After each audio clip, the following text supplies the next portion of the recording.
보니까 3회는 평균이 또 한 10점 올라가셨네요. 그러니까 이게 문제를 여러 번 보는 게 자꾸 보고 또 보고 또 보고 하다 보면 그 안에서도 실력이 늘어요. 그래서 내용을 알고 모르고를 떠나서 문제를 많이 풀어보시라고 하는 게 문제를 푸는 와중에도 실력이 늘어나시는 거니까. 그래서 뭐 예를 들어서 1회 때 나왔던 거랑 2회 때 냈던 문제랑 3회 때 냈던 문제 보시면 다 문제가 그러면은 40문제씩 3회니까 120문제인데 120문제가 다 다른 문제예요. 그건 아니요. 다 비슷비슷해.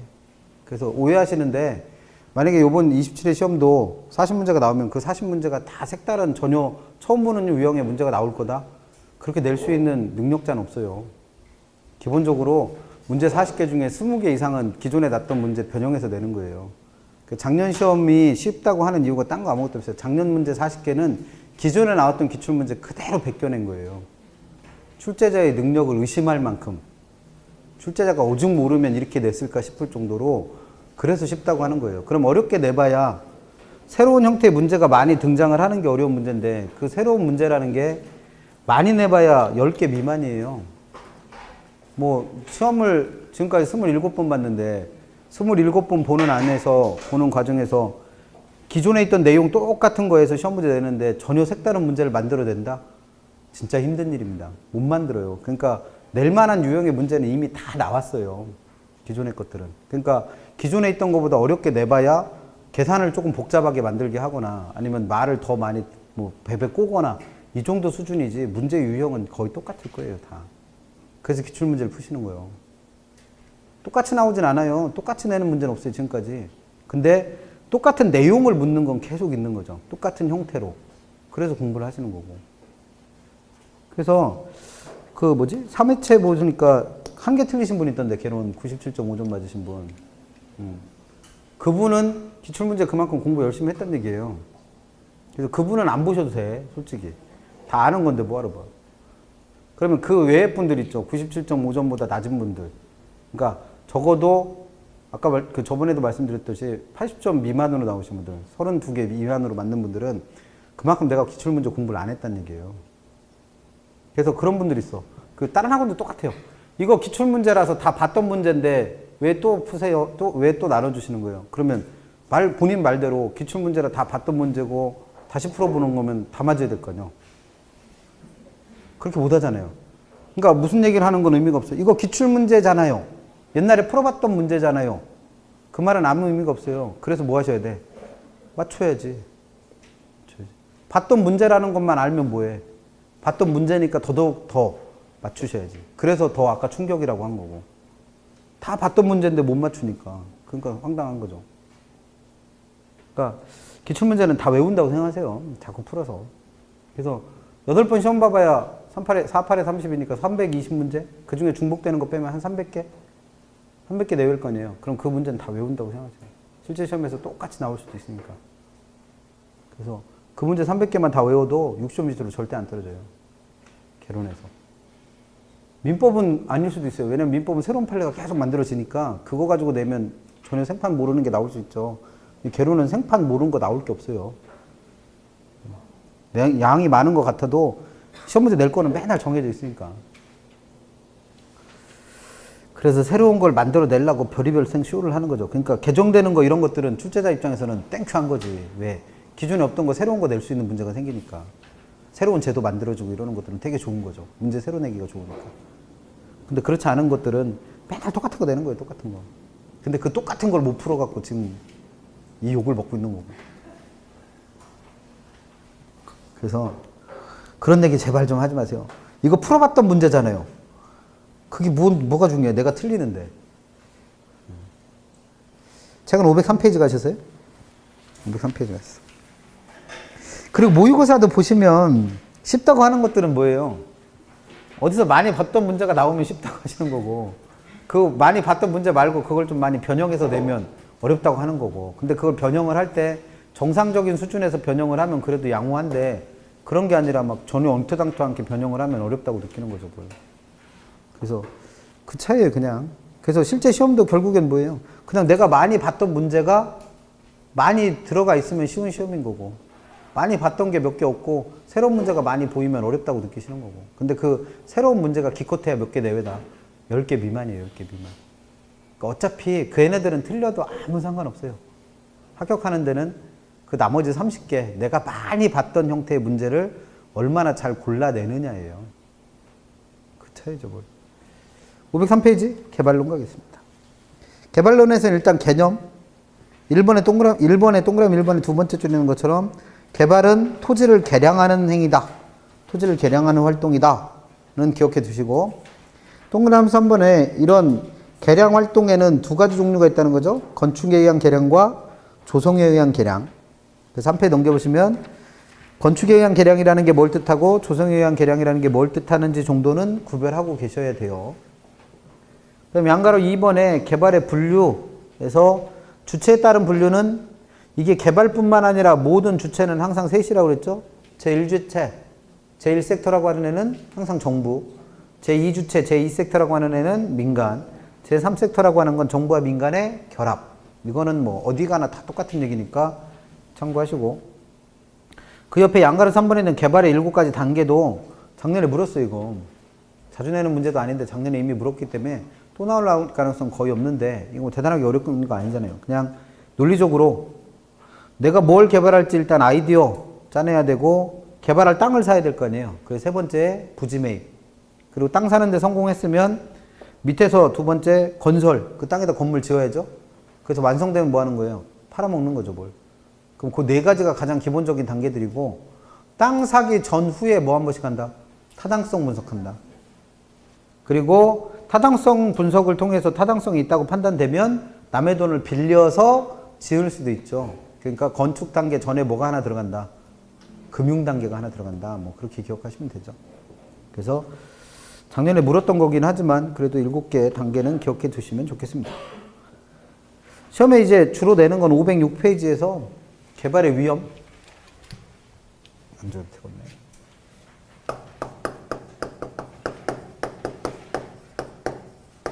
그래서 카드만이라는 학자와 워포드라는 학자 두 사람의 분류가 있는데 개발의 위험은 그 워포드의 분류를 시험에 내요. 그래서 개발도 시간이 오래 걸리는 작업이니까 미래를 정확하게 예측할 수가 없죠. 그래서 위험이 생기는데 개발에서 말하는 위험에는 종류가 3가지. 법적 위험 또는 법률적 위험이라는 게 있고 또 시장 위험이라는 게 있고 또 비용 위험이라는 게 있다는 거죠. 그러면 위험은 투자론에서도 배웠고 금융론에서도 배웠고 지금 개발론에서도 배우고 있는데 배웠던 건 뭐예요? 투자론 할 때 위험은 뭐 배우셨다? 개념하고 그 위험을 감소시키는 방법. 2가지 공부하시면 됩니다. 그래서 506페이지 개발의 위험 중에서 1번과 2번에 있는 법적 위험과 시장 위험은 투자론에서도 배웠던 거잖아요. 투자론에서 배웠던 거. 그래서 법적 위험은 투자론에서 법적 환경이 변화해서 생기는 위험이다. 그래서 내가 개발하기 전에 예상했던 법적인 환경과 실제로 발생하는 법적인 환경이 달라져서 생길 수 있는 위험. 그 밑에 법적 환경이라는 건 토지 이용 규제와 같은 공법적인 측면에서의 변화와 소유권 분쟁과 같은 사법적인 측면에서 발생할 수 있는 법적인 문제가 생겨서 생기는 위험을 법적 위험. 그럼 디귿에서 그 위험을 감소시키는 방법은 두 번째 줄에 법적 위험을 줄이는 방법은 이미 이용 계획이 확정된 토지를 구입한다. 즉 법률 관계가 확정된 땅을 샀다면 거기서 생기는 법적 위험은 그만큼 없앨 수 있는 거죠. 그래서 그런 것들 물어보니까 챙기시고. 두 번째는 시장 위험은 투자론에서는 사업상 위험의 한 종류로 설명했던 거. 그래서 시장 상황이 변화로 인해서 내가 개발한 부동산이 안 팔릴 가능성이에요. 매매가 안 되고 임대가 안 될 가능성을 시장 위험이라 부르는 거죠. 그래서 그걸 줄이는 방법은 밑에서 디귿번 부동산 개발업자들은 시장 위험을 줄이기 위해서 개발의 타당성 분석을 하는데 그 타당성 분석 중에 뭘 하면 시장성 분석. 그래서 그 구체적인 분석 방법으로 흡수율 분석 같은 걸 해보면 그만큼 시장 위험을 예측할 수 있다는 거죠. 그래서 그게 이제 위험을 감소시키는 방법이 될 거예요. 그 다음 한 페이지 넘겨서 비용 위험이 이제 개발에서 처음 등장한 위험이 되는 거죠. 그래서 비용 위험이라는 건 기업본에서처럼 개발 기간 중에 예상치 못했던 인플레 또는 개발 기간이 길어지면서 생산 비용이 그만큼 늘어나는 위험을 비용 위험이라 불러요. 그러니까 내가 예상했던 것보다 비용이 더 많아지게 되는 위험. 그래서 이 위험을 줄이는 방법은 니은번에 있는 것처럼 개발업자가 시공사와 그 위탁 계약을 맺을 때, 그러니까 내가 개발을 하는 사람인데 내가 직접 건물을 지을 수도 있지만 시공만을 남한테 맡길 수도 있잖아요. 그럼 그 시공사와 계약을 체결할 때 그 사업에 소요되는 비용의 최대 금액을 약정을 하는 거예요. 그러면 그 비용을 넘어가는 부분에 대해서는 네가 잘못한 거니까 나는 비용 지불하겠다, 안 하겠다? 안 하겠다라고 하는 거예요. 그걸 그 두 번째 줄 그 니은번의 맨 끝에 있는 최대 가격 보증 계약이라고 부릅니다. 그러면 그 개발 비용이 늘어나서 생기는 위험을 그만큼 어떻게 할 수 있는 거예요? 감소시킬 수 있죠. 그럼 시공사도 공사 기간을 최대한 단축시켜서 비용을 절약하려고 노력을 할 테고, 그래서 그런 것들이 비용 위험이다 보시면 되겠죠.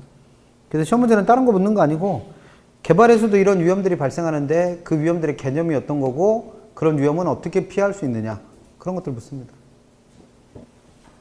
그러면 508페이지 그 다음에 배우실 건 양가로 5번에 이런 개발 사업에도 여러 가지 위험이 있는데 그런 위험에도 불구하고 내가 이 개발 사업을 할 거냐 말 거냐에 대한 판단을 해야 될 거 아니에요. 그걸 두고 개발의 타당성 분석이라고 부르는 거죠.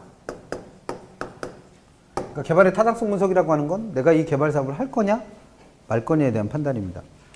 그래서 밑에 두 줄, 부동산 개발의 타당성 분석은 일단 뭘 먼저 하고 시장 분석을 먼저 하고 그 다음에 경제성 분석이라는 걸 한다는 거예요. 그럼 개발의 타당성 분석에는 종류가 두 가지. 첫 번째 시장 분석이라는 것도 있고 경제성 분석이라는 것도 있고. 그럼 일단 얘네들이 뭘 분석하는 건지는 아셔야 되죠. 그래서 개념이, 시장 분석의 개념은 기억본에 나오죠. 508페이지 기억. 시장 분석은 특정한 개발 사업이 시장에서 채택되어질 수 있는가를 분석하는 거예요. 그럼 여기서 개발 사업이 채택된다는 얘기는 내가 개발한 게 그만큼 팔려나간다는 얘기죠, 시장에. 그래서 내가 개발한 물건이 얼만큼 팔려나가느냐, 그걸 뭐라고 표현해요? 채택 가능성. 그래서 개발 사업의 시장에서의 채택 가능성을 확인하는 게 시장 분석이라고 한다면, 그 옆에 페이지 509페이지 2번에 나와 있는 경제성 분석이라는 건 A번에 시장 분석에서 수집된 자료를 활용해서 개발 사업에 대한 뭘 판단한 거다? 수익성 판단하는 거예요, 수익성.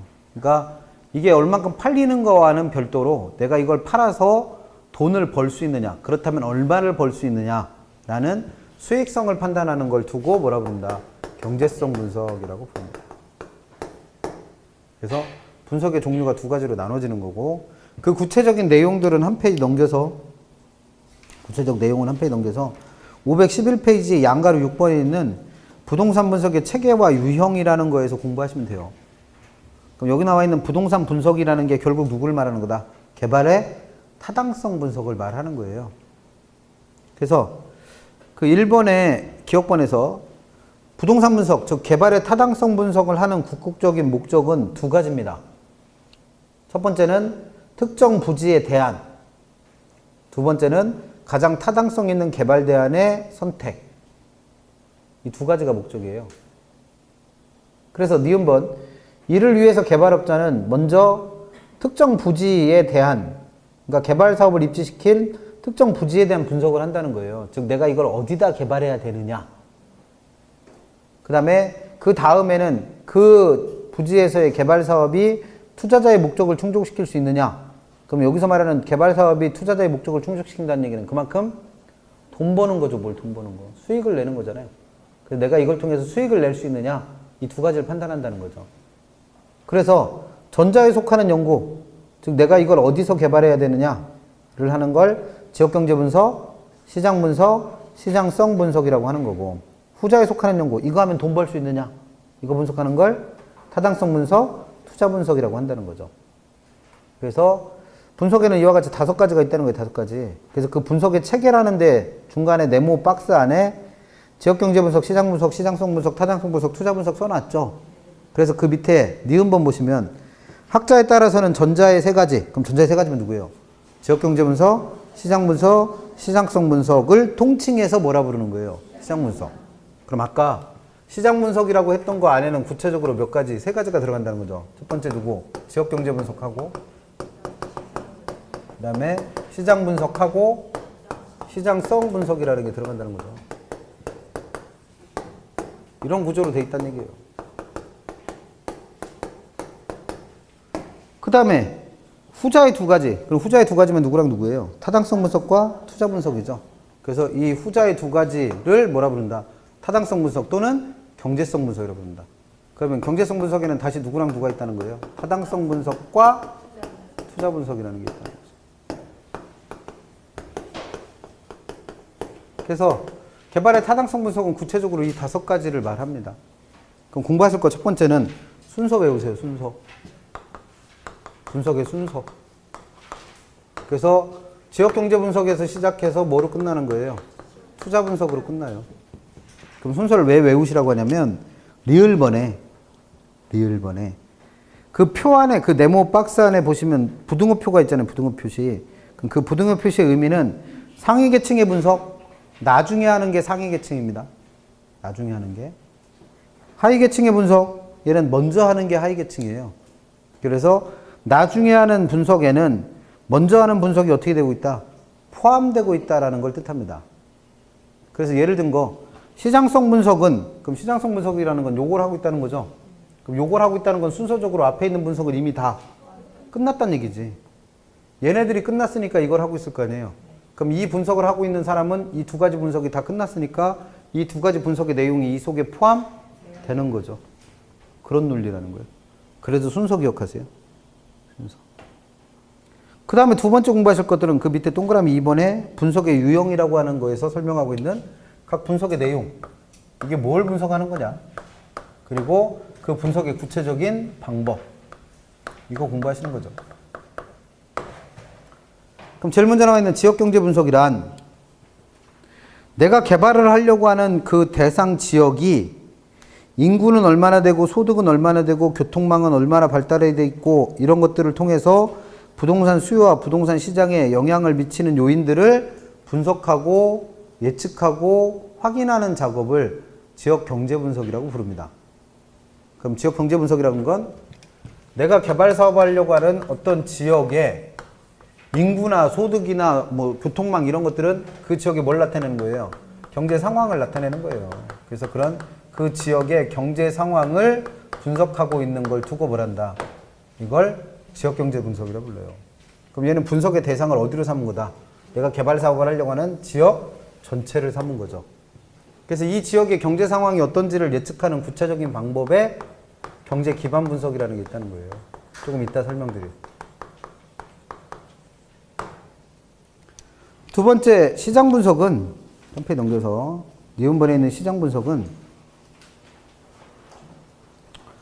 A번에서 시장 분석이란 특정 부동산, 그럼 이게 내가 개발한 개별 부동산이랑 혼동될 수 있으니까 거기다 말을 하나 붙일게요. 특정 유형이란 말을 붙이세요. 유형.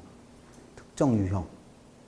내가 개발을 하려고 하는 어떤 특정한 유형의 부동산이 그 지역 안에서 얼마만큼 수요되고 얼마만큼 공급되고 있는가 그 상황을 분석하는 걸 뭐란다? 시장 분석이라 부릅니다. 그러면 내가 개발하려고 하는 어떤 특정한 유형의 부동산이 있을 거 아니에요. 그래서 그 특정한 유형의 부동산이 그 지역 안에서는 얼마만큼 사고 있고 얼마만큼 팔고 있는지를 분석했다면 이걸 두고 시장 분석이라고 부릅니다.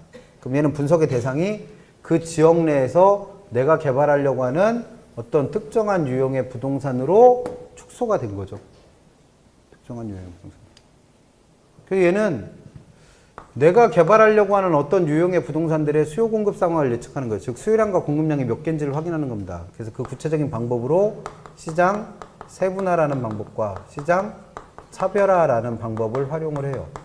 그래서 우리 책에서는 참고에다가 별도로 써놓을 만큼 세분화와 차별화는 반드시 구별을 해내셔야 돼요. 그래서 시장 세분화라는 건 수요량과 공급량을 파악할 때 수요자별로 유형화 시켜가지고 수요량과 공급량을 파악하는 걸 세분화라고 부르는 거고, 차별화라는 건 내가 팔아먹을 제품에 따라서 유형화 시켜가지고 수요량과 공급량을 파악하고 있는 걸 말합니다. 그럼 이게 뭔 소리냐면 내가 어떤 지역에 아파트라고 하는 유형의 부동산을 개발하고 싶어요. 그러면 해봐야 될 건 뭐예요? 이 지역에서는 아파트라는 게 얼만큼 인기 있는 물건인지를 찾아봐야 될 거 아니에요. 그러면 그걸 확인하는 방법은 이 지역 내에서 아파트가 얼마만큼 팔리고 있고 얼마만큼 공급되고 있는지를 확인하는 거죠. 그러면 이 지역의 아파트가 얼마나 인기 있는 물건인지 알 거 아니에요. 그러면 그 방법으로 아파트를 소비하는 수요자들의 특성에 따라서 나눠보는 거예요.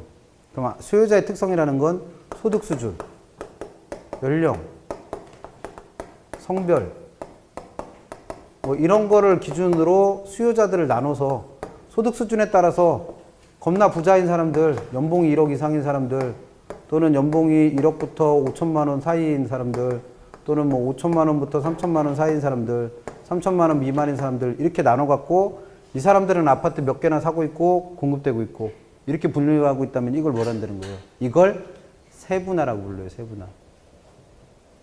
그게 아니고 아파트라고 하는 제품 자체의 특성.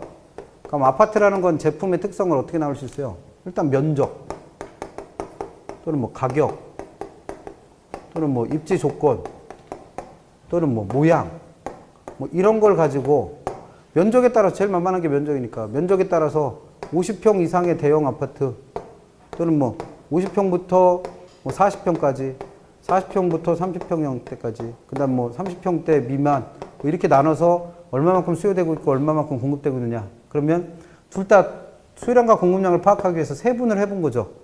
나눠본 거잖아요, 나눠. 근데 분류를 할 때 얘는 뭘 기준으로 분류한 거고, 수요자의 특성에 따라 분류를 한 거고, 이건 제품의 특성에 따라 분류한 거네요. 그럼 이렇게 분류하는 걸 뭐라는 거고? 세분화. 이렇게 분류하는 걸 차별화. 그에 따라서 수요량 공급량 파악하고 있는 걸 뭐라 그래요? 시장 분석. 그래서 이해 못하셔도 상관없어. 어차피 문제는 풀어야 되니까. 그래서 뭐는 하고 다니셔야 되고 있어? 세수는 하고 다니셔야 돼요. 세수는. 그래서 이 두 개는 구별하셔야 됩니다. 그 다음에 세 번째 있는 시장성 분석이라는 건 개발된 내 부동산이 과거는 필요 없어요. 과거에 어땠든 무슨 상관이요. 당장 중요한 건 내가 팔아먹기 시작한 현재와 미래니까 현재나 미래의 시장 상황에서 얼마만큼 매매되고 얼마만큼 임대될 수 있는가 그 능력을 조사한 걸 시장성 분석이라고 부릅니다. 그럼 얘는 분석의 대상이 누구로 축소된 거예요? 개발된 내 부동산. 개발된 내 부동산이 과거는 필요 없고 현재나 미래 시장 상황에서 얼마만큼 매매될 수 있고 얼마만큼 임대될 수 있는가 그 가능성을 분석하고 있는 걸 뭐라고 부른다. 이걸 시장성 분석이라고 불러요. 그럼 얘는 분석의 대상이 개발된 내 부동산으로 아예 축소가 된 거죠. 그래서 이 구체적인 방법으로 일정한 기간 동안 이 부동산이 얼마만큼 팔려 나가고 있는가를 측정하는 흡수율 분석 같은 걸 통해서 이걸 확인할 수 있다는 거죠. 그럼 이 세 가지 분석을 하면 어떤 판단을 할 수 있는 거예요? 내가 개발하려고 하는 이 동네는 경제 상황이 매우 양호한 동네라서 아파트라는 걸 개발을 하면 내가 가지고 있는 조건 하에서 내 부동산이 얼만큼 팔려나갈지를 확인하겠죠. 그래서 채택 가능성을 확인한다고 합니다. 이걸 통틀어 시장 분석. 그러면 시험 문제에서는 구별하라고 된다는 거예요. 구별. 그럼 구별할 때 얘도 시장 전체의 수요 공급상을 예측하는 거고 얘는 특정 유형의 수요 공급을 분석하는 거고 얘는 내 거의 수요 공급을 분석하는 거니까 수요 공급을 분석한다는 건 구별 못해요. 그럼 구별할 때는 뭐를 하셔라? 분석의 대상이 어떤 거냐를 가지고 구분하세요. 지역 전체를 분석하고 있으면 지역 경제 분석. 특정 유형 전체를 분석하고 있으면 시장 분석. 내 것만 분석하고 있으면 시장성 분석. 그 다음에 그 옆에 513페이지 리을번의 타당성 분석이라는 건 부동산 개발 사업이 투자자로부터 자금을 끌어들일 수 있는 충분한 수익이 있는지 여부를 판단한대요. 그럼 수익은 어떻게 계산하는 게 수익이에요? 발생한 비용과 거기서 얻은 수입의 크기를 비교해 봐서 얻는 게 수익의 크기를 계산하는 거죠. 그럼 이 수익이 얼만큼 되는지 예상하려면 비용과 수입의 크기를 어떻게 봐야 돼요? 분석해 봐야 되겠죠. 그걸 타당성 분석이라고 부릅니다. 그럼 이 두 개 크기를 계산해 봤더니 비용이 크다. 그럼 당연히 개발 사업 하지 말아야 될 테고 수입이 더 많아서 수익이 난다. 그럼 수익이 나오면 무조건 여기다 개발한다? 그건 아니죠. 그 수익이 내가 원하는 수준까지 그만큼 높으냐 아니면 그거보다 더 수익을 낼 수 있는 건 어떤 게 있느냐 그런 것들을 판단해 본 다음에 최종적으로 투자할지 말지를 판단해 봐야 될 거 아니에요. 그걸 두고 뭐란다? 투자 분석이라고 부릅니다. 그래서 타당성 분석과 투자 분석의 구체적인 방법은 C번에 나와 있는데 개발 사업이 시장에서 흡수됨에 있어 만족스러운 이윤을 제공할 수 있는지를 분석하는 것이므로 수익성은 세후 현금 수지를 기준으로 판단한다. 그럼 우리가 배웠던 것 중에 이 부동산에서 나오는 수익이 어느 정도 되는지를 세후 현금 흐름을 기준으로 해서 세후값을 기준으로 판단했던 방법. 대표적인 게 누구예요? 할인 현금 수지 분석법. 그 내용 특징 설명하면서 첫 번째 얘는 여러 해 수입을 모두 계산한다. 영업 현금 흐름과 지분 복객 둘 다 계산한다. 그리고 모든 현금 흐름은 뭘 기준으로 계산한다? 세후값. 그래서 그렇게 세후값이라고 나와 있는 건 얘는 뭘 기준으로 판단할 수 있구나. 할인 현금 수지 분석법과 같은 투자 분석의 기법들을 활용해서 투자 판단을 한다는 거예요. 그래서 우리가 배운 할인 현금 수지 분석법이 뭐예요? 발생하는 현금 지출과 발생하는 현금 유입의 크기를 실제로 계산해서 이 두 개를 비교해서 투자할까 말까를 결정했던 방법이죠. 그럼 이게 할인 현금 수지 분석법을 이용하면 이런 경제성 분석을 할 수 있다는 거죠. 그래서 그런 것들이 투자 분석의 기법으로 쓰입니다. 그래서 시험 문제는 이거 갖고 물어보면 쉬운 문제예요. 이 내용 가지고 물어보면. 그래서 이 내용 갖고 물어봤던 문제가 정확하게 나온 문제는 없는데 비슷한 문제가 있으니까 한번 풀어볼게요. 그래서 어디로 가보시냐면 책에 545페이지 한번 볼까요? 545. 6번. 얘는 개발의 위험과 개발의 타당성 분석을 같이 물어본 건데 개발에 관한 설명으로 옳은 것을 모두 고르세요. 기억번 부동산 개발의 개념입니다. 개념. 그래서 이건 이제 법률에 나와 있던 용어를 그대로 낸 건데 부동산 개발이란 타인에게 공급할 목적으로 토지를 조성. 그럼 이게 조성에 의한 개량이고 건축물을 건축. 이게 건축에 의한 개량이죠. 그래서 이런 토지를 개량하는 방법으로 조성, 건축, 대수선, 리모델링, 용도 변경 또는 설치되거나 될 예정인 부동산을 공급하는 활동을 다 통틀어 뭐라고 부른다? 개발이라고 부릅니다. 그래서 법에서는 명시적으로 뭐는 빠진다고 그랬냐면 시공만을 담당하는 행위. 시공만을 담당하는 행위는 개발로 본다 안 본다? 안 봅니다. 그래서 올해 감정평가사 문제에 그 조문이 나왔었어요. 시험에. 그냥 부동산을 시공만 하는 건 개발로 본다 안 본다? 안 봅니다. 그래서 기억은 맞는 조문으로 보시고 니은 개발권 양도제도 어디서 들어본 것 같은데 얘는 공간으로서의 부동산에서 공중권 활용하는 방법으로도 배웠었고 용도지역 지구제에서 발생하는 형평성 침해 문제를 해소하는 방법으로도 설명드렸었는데 그래서 개발권 양도제도는 개발 제한으로 인해 규제되는 보존지역에서 발생하는 토지 소유권의 손실을 보존하기 위한 제도다. 어떻게 하라고 그랬어요? 개발권을 개발지역에다 팔아갖고 금전적 보상을 받으랬죠. 그런 방법으로 손실을 보상하는 행위인데 제일 중요한 건 뭐다? 우리나라에서는 널리 시행 안 된다고 그랬습니다. 우리나라는 시행 안 되는 제도예요. 그럼 니은은 답이 될 수가 없죠. 그럼 니은 들어간 건 다 빼야 될 거 아니에요. 니은 들어간 건. 그럼 답은 누구밖에 없어? 2번밖에 없네. 2번밖에. 이렇게 찾는 거 벌써 까먹으신 거야? 계속 이렇게 찾으라고 했잖아요. 그럼 답은 일단 찾아낸 거고. 디귿 봐요, 디귿. 흡수율 분석. 아까 어떤 분석의 방법으로 쓰는 거? 시장성 분석. 그래서 흡수율 분석은 부동산 시장의 추세를 파악하는 데 도움을 주는 것이기 때문에 과거의 추세를 정확하게 파악하는 것이 주된 목적이다. 과거에는 관심도 없다고 그랬습니다. 현재나 미래를 예측하는 게 목적이었고. 그래서 디귿은 틀렸어요. 리얼, 개발 사업에 있어서 법률적인 위험은 법적 위험, 법적 환경 변화 때문에 생기는 위험이랬는데 용도지역 지구제와 같은 공법적 측면에서의 위험과 소유권 관계와 같은 사법적 측면에서의 위험 둘 다 말하는 거죠. 그러면 리을은 맞았고 미음번 개발 사업에 대한 타당성 분석 결과가 동일하다. 그럼 타당성 분석의 결과가 동일하다는 건 수익의 크기와 비용의 크기를 정확하게 예측을 했다는 얘기예요. 그러면 투자자는 이 투자안에 대해서 다 똑같은 판단을 하더라? 가 아니랬죠. 사업안의 투자안에 따라서, 그러니까 투자자에 따라서 채택될 수도 있고 안 될 수도 있습니다. 왜? 별도의 투자 분석을 따로 하니까. 그래서 맞는 건 누구? 2번. 뭐 그런 것들 묻고 있어요. 그런 것들. 그 다음에 다시 앞으로 돌아가셔서 어디를 가보시냐면 522페이지를 한번 가봐요. 522페이지 가시면 양가로 7번에 경제 기반 이론이라는 게 나와요. 그 경제 기반 이론이 아까 지역 경제 분석의 구체적인 방법으로 경제 기반 분석이라는 걸 한다고 그랬죠. 그 경제 기반 분석에 대해서 설명해 놓고 있는 게 경제 기반 이론이라고 하는 거예요. 경제 기반 이론. 그래서 경제 기반 이론에 대한 설명입니다. 경제 기반 분석 또는 경제 기반 이론. 그래서 일단 경제 기반 이론 공부하기 위해서 1번에 경제 기반이라는 게 뭔지는 알아야겠죠. 기억본의 개념 보시면 경제 기반이란 그 지역에 있는 여러 가지 산업이 있겠죠. 예를 들어서 천안 지역이다 그럼 천안 지역에 여러 가지 산업들이 있을 거예요. 그럼 그런 산업들 중에서 재화나 외부에다가 재화나 용역을 수출하는 활동을 뭐란다? 경제 기반이라고 부릅니다.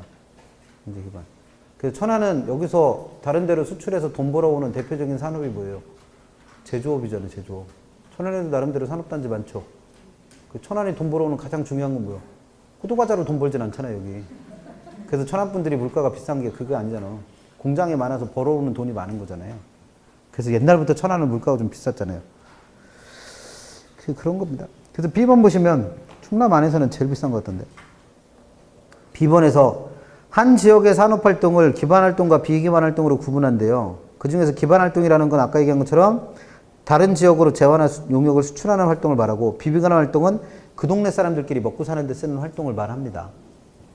그러면 이렇게 기반활동과 비기반활동으로 나눠서 한 페이지 옆에 D번에 경제 기반 분석이라는 걸 통하면 특정 지역의 성장 잠재력을 알 수 있으며 성장의 특성을 파악할 수 있고 그 지역이 얼마나 성장할 수 있는지 계량화할 수 있대요.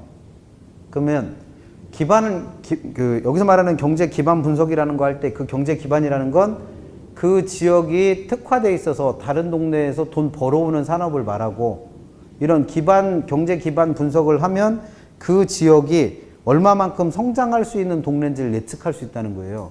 그럼 이걸 하는 이유가 뭐예요? 내가 여기다가 개발을 할지 말지 판단할 때 제일 먼저 판단해야 될 게 뭐였어요? 이 지역의 경제 상황이 어떤지. 그래서 이런 경제 기반 분석을 해봤더니 이 동네 경제 상황이 앞으로 성장할 가능성이 없는 동네 같다. 그럼 개발하면 돼요, 안 돼요? 안 되지. 근데 이런 경제 기반 분석을 해봤더니 앞으로도 얼마든지 성장할 잠재력을 갖고 있는 동네다. 그러면 여기다 뭘 개발해도 잘 팔릴 테니까 그걸 개발해야겠죠. 그래서 그 판단을 하려고 하는 게 뭐다? 경제 기반 분석. 그래서 내용 보시면 A번에 이 경제 기반 분석이 우리가 지금 배운 시장 분석의 구성 요소 중에 하나인 뭐에 속한다? 지역 경제 분석의 한 방법입니다. 그래서 B번 봐요. 경제 기반 이론에서는 그 지역 사회가 성장하려면, 즉 이 지역이 성장해야지 개발을 할 거 아니에요. 그럼 그 지역이 성장하려면 뭐가 돼야 된다? 기반 활동이 잘 돼야 된다는 거예요. 그래서 기반 활동이 활발할수록 그 지역도 발전해서 내가 여기다 뭘 개발해도 될 거라고 예측한다는 거죠. 이게 경제 기반 이론의 개념입니다. 그럼 공부하셔야 될 건 뭐냐면 2번에 입지계수라는 것부터 나오는데 경제 기반 분석을 통해서 뭘 한대요? 이 지역의 성장 잠재력을 계량화한대요. 계량화. 그럼 계량화한다는 건 수치로 표현하겠다는 거예요. 그래서 이 지역의 성장 능력을 확인하는 수치를 경제 기반 분석이라고 그래요. 죄송합니다. 경제 기반 승수. 경제 기반 승수. 이게 이 지역의 성장 잠재력을 나타내는 수치예요, 수치. 그래서 이 경제 기반 승수를 구하는 게 경제 기반 분석인데 이걸 구하려면 필요한 게 기반 산업 비율이라는 걸 알아야 돼요. 그럼 이 기반 산업 비율을 알아내려면 이 산업이 기반 산업인지 아닌지를 확인해 봐야 될 거죠. 그래서 그 기반 산업인지 아닌지를 확인하는 방법이 입지계수라고 하는 애입니다. 그러면 결국 공부하시는 순서는 입지계수를 이용해서 기반 산업인지 아닌지 확인한 다음에 그 기반 산업의 비율을 알아내고 그 비율을 이용해서 경제 기반 승수값을 계산해 갖고 이 지역의 경제 성장 잠재력을 예측한다라는 거죠. 이게 공부하시는 순서입니다. 그래서 제일 먼저 뭐부터 하셔야 되는 거예요? 입지계수. 그러면 이 입지계수는 왜 구해본다는 거예요? 내가 개발을 할지 말지 판단하고 있는 A라고 하는 지역이 있는데 이 지역의 경제 상황이 어떤지를 예측해야 된다는 거죠. 근데 이 지역의 경제 상황은 뭐에 따라 달라진다? 기반 산업에 따라서. 그러면 얘가 기반 산업이 활발한지 아닌지 확인하려면 어떤 게 기반 산업인지 알아내야 될 거 아니에요. 그러면 여기에 있는 여러 가지 산업 중에서 기반 산업으로 의심되는 X라고 하는 산업이 있다라고 가정을 해본다면 제일 먼저 할 일은 뭐예요? 이 X라는 산업이 기반 산업에 해당하는지 아닌지부터 판단을 해봐야겠죠. 그래서 이 기반 산업인지 아닌지를 판단하는 방법이 뭐다? 입지계수예요, 입지계수.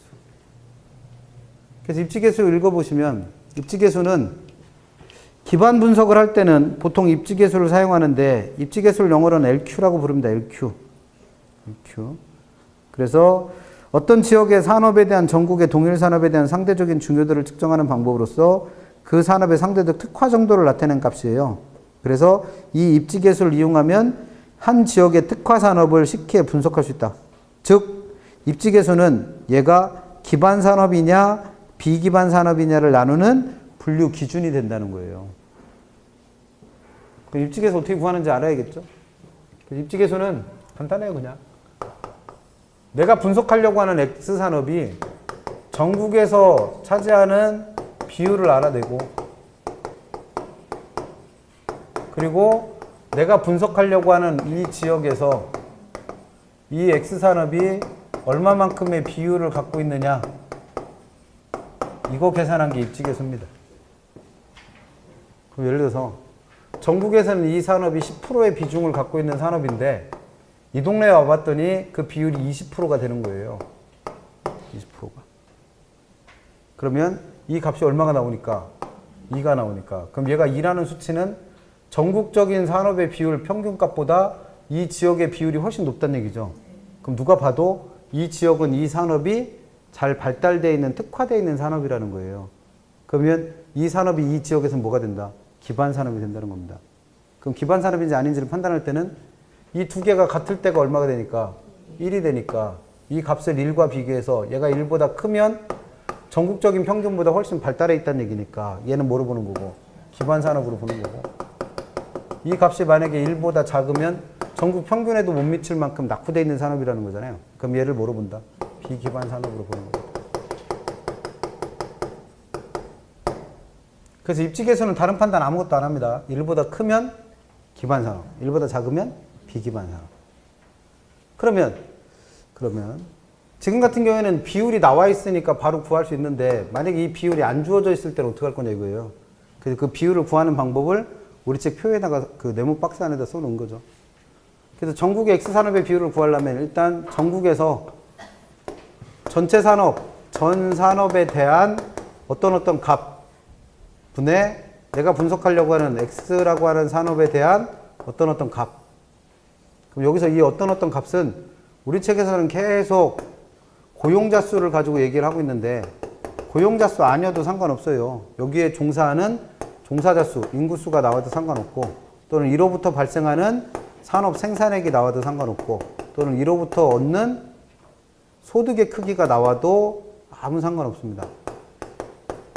그래서 어찌됐든 간에 비율을 알아낼 수 있는 일정한 값만 주어지면 돼요. 그래서 전국에서 X산업이 차지하는 비율을 계산하고 내가 분석하려고 하는 A라고 하는 지역에서 마찬가지로 전체 산업에 대한 어떤 값 분의 X라고 하는 산업에서 발생하는 어떤 값 이렇게 하면 이게 입지계수 구하는 식입니다. 그럼 시험 문제 제일 먼저 단순하게 낼 수 있는 거 뭐가 나겠어요? 입지계수를 직접 구하세요 되겠죠. 그래서 이쪽에서 냈던 문제 중에 제일 많이 나온 게 이거예요. 경제기반 분석과 관련해서 제일 많이 냈던 건 입지계수를 구해서 얘가 기반 산업이냐 아니냐를 판단해 봐라. 이게 시험 문제 제일 많이 나왔습니다. 그래서 책에 나와 있는 문제처럼 내면 그냥 주는 문제고 524페이지에 나와 있는 것처럼 A도시 제조업의 입지계수를 구해라. 이렇게 되면 그냥 제일 쉬운 문제 준 거고 실제로 나오는 좀 어렵게 냈던 문제, 우리 책에는 제일 어려운 문제만 2개 달랑 넣어놨던데 책에 어디를 가보시냐면 500몇 페이지, 51페이지 551페이지를 가시면 15번하고 16번에 입지계수 문제가 나왔어요. 둘 다 제일 어려운 문제만 갖다 넣어놨어요. 제일 쉽게 내는 문제는 아까 책에 기본서에 있는 것처럼 어떤 지역의 어떤 산업의 입지계수를 구해봐라 이렇게 내면 제일 쉬운 문제고 15번 봐요. 15번 그나마 좀 쉬운 게 15번이니까 다음은 각 도시별 산업별 뭘 나타내고 있다? 고용자 수. 그럼 저 동그라미 안에 들어갈 값은 뭐로 계산하시면 돼요? 고용자 수를 계산하시면 돼요. 근데 그 중에서 섬유산업의 입지계수를 도시별로 다 구하라는 거죠. 그리고 그 섬유산업의 입지 개수가 가장 높은 도시 순으로 나열해 보세요. 이렇게 된 거예요. 그럼 얘는 뭘 구해봐야 된다? A도시, B도시, C도시에서 각각의 입지 개수 값을 다 따로 구해봐야 돼요. 뭐에 대한? 섬유산업에 대한. 이런 문제입니다. 그럼 구하는 방법은 A도시에 대한 값을 구하든 B도시에 대한 값을 구하든 C도시에 대한 값을 구하든 밑에는 똑같이 누구 들어가야 돼요? 전국에 대한 값이 들어가야 되겠죠. 그래서 전국에서 밑에다 뭐 집어넣어야 돼요? 전산업의 고용자 수. 여기서는 고용자 수를 줬으니까. 근데 이걸 못 푸는 이유가 뭐냐면 그걸 못 찾아. 전국의 전산업 고용자 수를 찾아야 되는데 못 찾아서 틀리시더라고. 그럼 일단 전국은 어디 있어요? 구분해서 전국에 나와 있죠. 맨 밑에. 그 다음에 전체 산업의 고용자 수는 어디 있어요? 맨 오른쪽에 있지. 맨 오른쪽. 그래서 맨 밑에서 오른쪽에는 얼마? 2,000이 전국에서 전산업의 고용자 수가 나와 있는 값이에요. 그럼 위에는 누구 들어가야 돼요? 전국에서 섬유산업의 고용자 수. 그럼 그 값은 어디 있다? 전국은 맨 오른쪽에 있었고, 그 다음에 섬유산업은 맨 왼쪽에 있죠. 그러니까 맨 밑에서 맨 왼쪽에 있는 거 얼마? 1,000. 그러면 전국에서 섬유산업이 차지하는 비율은 얼마? 2,000분의 1,000이니까 얼마? 50%. 0.5. 50%. 그럼 이 값은 A도시에 대한 입지개수를 구하든 B도시에 대한 입지개수를 구하든 C도시에 대한 입지개수를 구하든 이 밑에는 다 똑같이 들어가야죠. 그래 놓고 A도시에서 섬유산업의 입지개수를 구해보는 거예요. 그러면 A도시에서 섬유산업의 비율을 알아내면 되죠. 그럼 A도시에서 전체 산업 종사자 수는 어디 있다? 맨 위에서 맨 오른쪽. 얼마? 400. 그 중에서 섬유산업에 종사하는 사람이 맨 왼쪽에 있죠. 250. 그럼 얘는 실제 값을 구하셔도 되고, 저는 귀찮아서 어떻게 할 거냐면, 어차피 입지개수는 1보다 크냐 작으냐만 판단한다며요. 그럼 밑에 들어가는 비율이 50%면 얘가 50%보다 크면 1보다 큰 거고, 50%보다 작으면 1보다 작을 거 아니에요. 그럼 50%보다 큰지 작은지만 판단해 보자는 거예요. 그럼 얘가 50% 되려면 400에 대해서 50%를 하면 200이면 되죠. 근데 얘는 200을 넘어가니까 이 값은 50%보다 어떻게 되겠다? 커지겠죠. 그러면 50% 분의 50%보다 큰 값이 들어가니까 얘는 당연히 1보다 커지게 될 거예요. 그래서 A도시에서는 섬유산업이 기반산업입니다. 그럼 똑같은 방법으로 B도시도 구해보면 B도시에서 전체 산업 종사자 수는 맨 오른쪽에 있잖아요. 얼마? 500. 그 다음에 B도시의 섬유산업 종사자 수는 250. 그럼 얘는 딱 얼마 나오니까? 50% 나오니까 얘는 50%분의 50%. 그래서 딱 얼마? 1 나오는 거죠. 이쪽에서가 1. 그러니까 딱 전국 평균이라는 얘기예요. 전국 평균. 그 다음에 C도시에 대해서도 전체 산업 고용자 수 1,100명. 그 중에서 섬유산업 종사자 수 500. 그럼 얘도 50%랑만 비교하면 되잖아요. 그러면 1,100에 대해서 50%가 되려면 550명 돼야 되잖아요.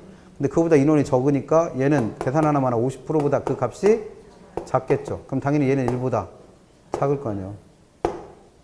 어차피 값을 구하란 게 아니잖아요, 지금. 누가 더 크냐를 비교하라고 그랬지. 그럼 제일 큰 순서대로 하면 A가 제일 크고, 그 다음 B고, 그 다음에 C가 되겠죠.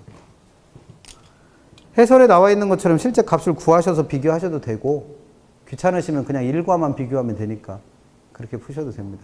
그래서 A도시에서는 섬유산업이 기반산업이지만 C도시에서는 섬유산업이 비기반산업이 되는 거죠. 그런 판단을 하는 게 입지개수입니다. 다시 앞으로 돌아가셔서 520 몇 페이지 주세요. 523페이지. 그래서 입지개수는 그런 의미를 갖는 거예요. 그럼 그 입지개수 계산한 걸 가지고 뭘 알아내야 된다? 경제기반 승수. 그럼 경제기반 승수를 알려면 기반산업의 비율을 알아야 될 거 아니에요. 기반산업의 비율. 근데 A라는 도시에서 무슨 산업이 기반산업이랬어요? A라는 도시에서는 지금 입지개수가 2 나왔으니까 X산업에 대한 입지개수가 2 나왔으니까 A라는 지역에서는 이 X산업이 무슨 산업이다? 기반산업이라는 거죠. 근데 내가 알아야 될 건 뭐예요? 그 기반산업의 비율을 알아야 되는 거 아니에요. 그 기반산업의 비율을 알아야 경제기반 승수를 구한다고 그랬으니까. 그럼 기반산업의 비율은 어디에 있어요? A 지역에서 X산업이 무슨 산업이라고요? 기반산업. 그러면 X산업이 기반산업이면 이 X산업의 비율이 곧 누가 되는 거예요? 기반산업의 비율이 되는 거지. 그럼 A 지역에서 X산업의 비율은 몇 프로였어요? 여기 있잖아요, 여기. 이게 X산업의 비율 아니었어요? 그러면 X산업이 기반산업이면 이 비율이 뭐가 되는 거고 기반산업 비율이 되는 거고 X산업이 비기반산업이면 이 비율이 비기반산업 비율이 되는 거죠. 뭘. 그래서 입직에서 구할 때 요 위로 들어간 값, 이 X산업의 비율이 기반산업이면 뭐가 되는 거예요? 기반산업 비율 되는 거예요. 그럼 여기서는 기반산업 비율이 얼마다? 20% 나온 거죠. 그럼 그 기반산업 비율 구한 걸 가지고 뭘 계산하라는 거예요? 경제기반 승수. 근데 우리가 어림셈법 배울 때 수익률과 같은 비율은 승수값하고 무슨 관계다? 역수. 분의 1을 만들면 같아진다고 그랬죠? 그러면 기반 승수는 기반 비율과 무슨 관계였어? 당연히 역수죠, 뭘. 비율과 승수는 역수를 했으니까. 그러면 경제기반 승수는 어떻게 구해주면 된다? 기반 산업 비율 분의 1. 그게 역수를 했으니까. 이게 경제기반 승수 구하는 방법이에요.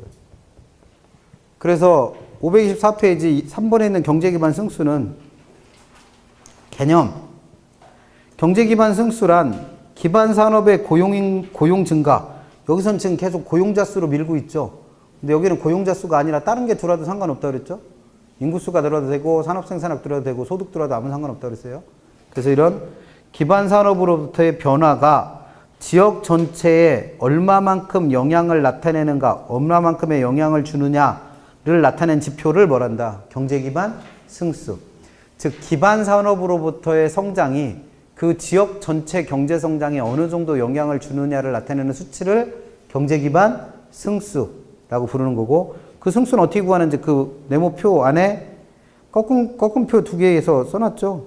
그래서 경제기반 승수는 1-B기반 산업분의 1 이렇게 돼 있죠. 그럼 이 식이 왜 나온 거냐면 이 지역에 있는 산업에는 종류가 몇 가지? 두 개. 기반 산업과 비기반 산업. 그럼 기반 산업의 비율에다가 비기반 산업의 비율을 더하면 얼마 되겠어요? 당연히 1 되지. 둘 중에 하나밖에 없으니까. 그러면 1-B기반 산업 비율은 누굴 뜻하는 거예요? 기반 산업의 비율을 뜻해요.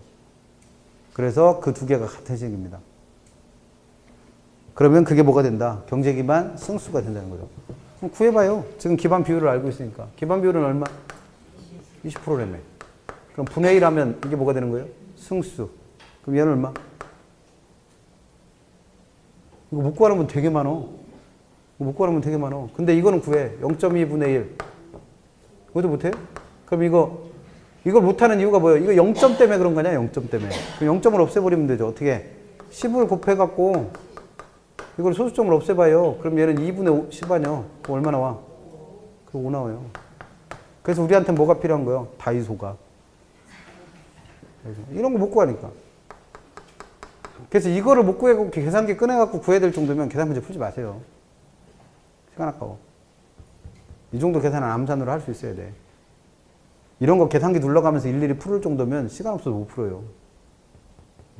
그 정도는 하셔야 돼, 이 정도는. 그럼 이 5라는 애가 경제기반 승수인데 얘가 의미하는 바가 뭐라는 거예요? 기반 산업으로부터의 성장이 이 지역 전체의 5배수만큼의 변화를 일으킨다는 얘기예요. 그럼 이게 무슨 얘기냐면 내가 개발 사업을 할지 말지 분석하고 있는 A라는 지역이 있다고 그랬죠. 그걸 지금 판단하고 있는 거니까. 근데 이 A라는 지역에는 기반 산업도 있고 뭐도 있다? 비기반 산업이라는 것도 있다는 거예요. 근데 이 지역이 성장하려면 기반 산업이 활발해야 된다며요. 그래서 기반 산업이 활발해서 기반 산업으로부터 이 지역에 일정한 수입이 된 거예요. 돈을 벌어오는 산업이라고 했으니까. 그럼 이 지역 전체의 소득은 기반 산업으로부터 딱 100원의 수입이 늘어났으니까 이 전체적으로 딱 100원의 수입만 늘 거다? 그건 아닐 거라는 거예요.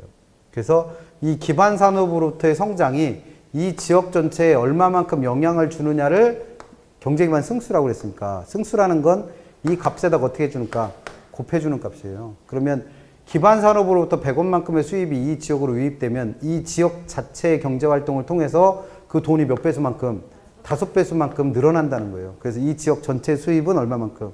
500원만큼 늘어날 수 있다는 거죠. 그러면 이 수입이 많이 늘어날수록 이 지역의 경제활동은 어떤 거예요? 매우 활성화되어 있는 거죠. 그럼 여기다 개발을 해도 나는 뭐든지 잘 팔아먹을 수 있을 테고.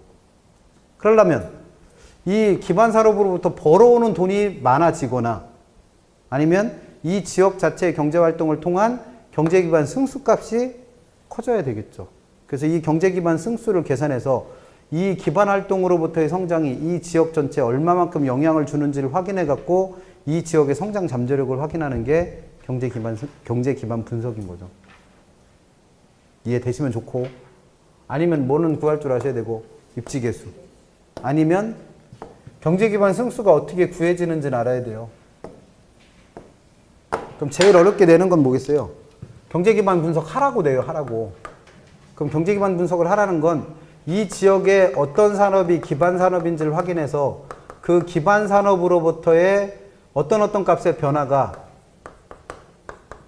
증가가 거기다 뭘 곱해가지고 이와 같은 방법으로 경제 기반 승수를 계산해갖고 그 경제 기반 승수를 곱한 값만큼의 뭐가 나타나니까 그 지역 전체에 대한 증가분이 되는 거니까 이 값을 직접 어떻게 보세요? 구해보세요. 이렇게 낼 수 있다는 거예요. 그래서 이 어떤 산업을 주고 그 산업이 기반 산업인지 아닌지는 뭐 갖고 계산해야 되고 입지계수. 그래서 그 입지계수 계산한 거로 경제기반 승수값 계산한 다음에 그 기반 산업으로부터의 증가분에다가 경제기반 승수값을 곱해서 그 지역 전체가 얼마큼 성장할 수 있는지 계산하라고 내면 그 내용 다 물은 거죠. 그래서 이렇게 물어보는 문제가 잘은 안 나오는데 도라는 다닙니다. 그래서 시험 문제는 세 가지 형태로 내니까 최소한 뭐라도 할 줄 아셔야 하는 거예요. 입지계수 구하는 것만이라도 할 줄 아셔야 돼요. 그리고 좀 더 나간다면 그 입지계수 구한 걸 바탕으로 기반 산업 비율을 구해가지고 경제기반 승수값 찾아낼 수 있으면 되고 그 찾아낸 값을 이용해서 그 지역 전체의 경제 성장이 얼마큼 나타날지 예측하라고 내면 제일 어려운 문제고 이런 거 배웁니다. 부동산학과에서는 이거 가지고 한 학기 배워요. 그래서 어쨌든 시험에 냅니다. 잠깐만 쉬었다가 개발의 타당성 분석까지는 한 거예요. 그럼 어디로 가시면 514페이지에 있는 개발 방식 내용 간단히 설명하고 마케팅까지 하고 마무리할게요. 잠깐만 쉬었다 합니다.